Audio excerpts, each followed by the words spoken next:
For today's video ay magluluto nga muna ako ng ulam para tanghalian. At ito nga yung naisip kong ulam para ngayong araw. Ito na nga yung almusal tanghalian at hapunan ko mga guys. Una nga pala ay ginisa ko muna yung baboy pero hindi na nga ako naglagay dyan ng mantika. At kung makikita nyo nga dyan mga guys, tubig yung lumalabas at hindi yung mantika. Pero hayaan ko nga lang yan na matuyo para sa ganun ay tuluyan na lumabas yung mismong mantika ng baboy. At habang naghihintay nga ako mga guys ay naghiwa na rin pala ako ng bawang. Wala na kasi ako ng sibuyas kaya bawang lang muna yung gagamitin ko. At ito na nga pala mga guys, yung broccoli, nalinisan ko na nga pala ito ng mabuti. Yung maliit nga lang yung binili ko dahil ang mahal nga nito. Sinama ko na nga rin dyan yung puno ng broccoli. Dahil kasama rin yun sa binabayaran mga guys, kaya sayang naman yung may malambot na part kaya sinama ko na. At dahil nag-brown na nga yung baboy, kaya naman sunod ko na nagginisa yung bawang. Bawang nga lang muna yung ginamit ko dahil hindi na muna ako bumili ng sibuyas dahil nagmahal na naman ulit ang presyo ng sibuyas mga guys. Okay din naman yung lasa nito kahit walang sibuyas. At ito na nga mga guys, kaya ginisa ko na yung bawang dahil lumalabas na yung mismong mantika ng baboy. At dahil dyan, hindi na nga ako naglagay ng mantika. At ginisa ko nga lang ito hanggang sa tuluyan na masunog yung bawang mga guys. Charot! Huwag kayong mag-alala mga guys, hindi yan nasunog, nag-brown lang. Ang tawag nga dyan ay toasted garlic. Charot! Saka naglagay na rin pala ako dyan ng konting asin. Para habang ginigisa ko nga yung karne ay meron ng lasa. Mabilis nga lang din maluto ito mga guys. Ito na nga pala yung ulam ko ng almusal tanghalian at hapunan. Isang bisis nga lang din ako nagluluto para sa ganun makatipid sa gas. At dahil luto na nga yung karne mga guys, kaya sunod ko na rin na ginisa yung broccoli.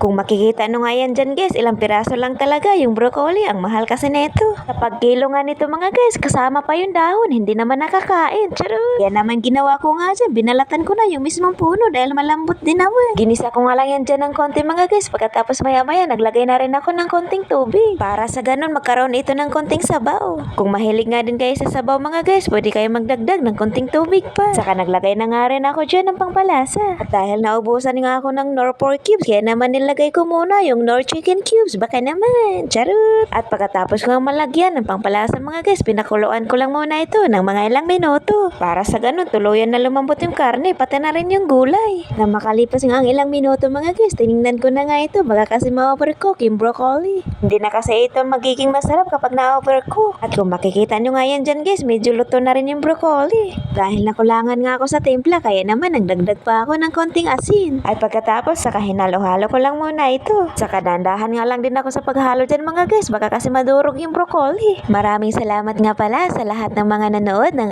aking mga video.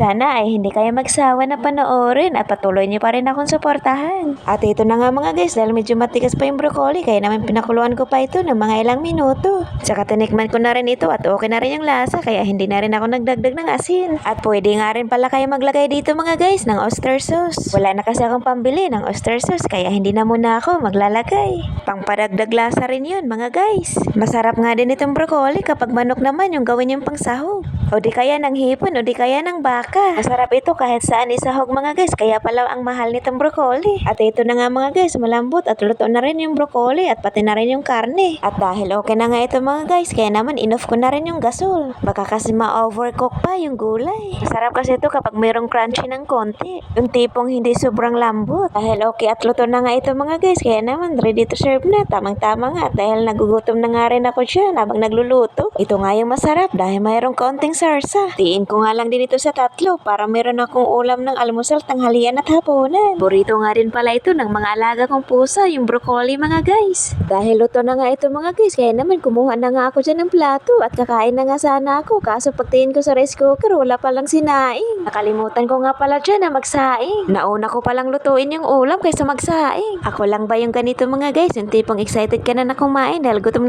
ka na at dahil luto na nga rin naman yung ulam kaya kakain ka na. Kaso nga, pagbukas mo ng rice cooker, wala palang sinaing. Mabilis lang din naman na magsaing mga guys. Kaya naman kumuha na rin ako dyan ng bigas, saka hinugasan ko na rin. Laga naman kasama pa sa content yung pagsasaing. Charot! Dumagdag pa talaga yung sobrang hina ng tagas ng tubig sa lababo mga guys. Tipong nagmamadali ka na magsaing tapos walang tubig. Ilang beses ko nga palang hinugasan yung bigas mga guys para sigurado talagang tanggal yung mga chismosa. Charot! Pagkatapos nga mga guys, sinalang ko na rin sa rice cooker. So talagang sigurado na may sinaing na muna ako. Baka kasi sinalang ko lang sa rice cooker tapos nakalimutan ko naman ding ibaba.